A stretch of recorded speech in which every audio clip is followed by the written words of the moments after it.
خطاب نائب رئيس الجمهورية، أولا من بدأ بالإساءة ومن بدأ بالتدخل بالشأن العراقي هو أمير قطر.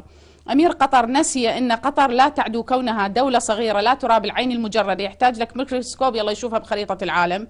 دولة العراق يبني حضارات ويكتب قوانين، هي كانت بعدها في طور اكتشاف البعير وكيفية ركوب البعير، وتجي اليوم تعلم العراقيين كيف يتعاملون مع أبناء العراق، وتعلم العراقيين كيف يبنون بلد، وتعلم العراقيين وتعطيهم نصائح. لا يحق لقطر. قطر إن كان عندها بعض المال لا يعطيها الحق بالتدخل بالشأن العراقي. طيب نائب رئيس الجمهورية حينما أتاه الدور وتحدث بشكل واضح، قال من يريد يجي للسجون يشوف الاعترافات ويسمعها بنفسه خليه يجي.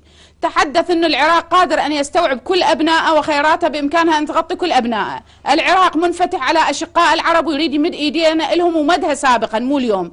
أما إن كان البعض لديه عقدة والبعض يدعم الإرهاب ويصدر لنا إرهابيين، فلا يستطيع أن يجاملهم نائب رئيس الجمهورية ويصفق لهم ويقول شكرا للسعودية، شكرا لقطر لذبح الأبرياء في العراق. دكتورة، هل أفهم من كلامك أن خطاب السيد الخزاعي كان رد فعل على الخطاب الذي ألقاه أمير قطر؟ هل الأمر هكذا؟ لا، السيد الخزاعي مؤكد عاد كلمة تتناسب مع حجم القمة وتحديات القمة وانعقاد القمة في هذا الوقت، ولكن ضمن أيضا رد على أمير قطر، لأن أمير قطر خرج من اللياقات والأصول البروتوكولية الدبلوماسية المتعارف عليها أن تدخل دولة صغيرة للتدخل في شأن دولة أخرى.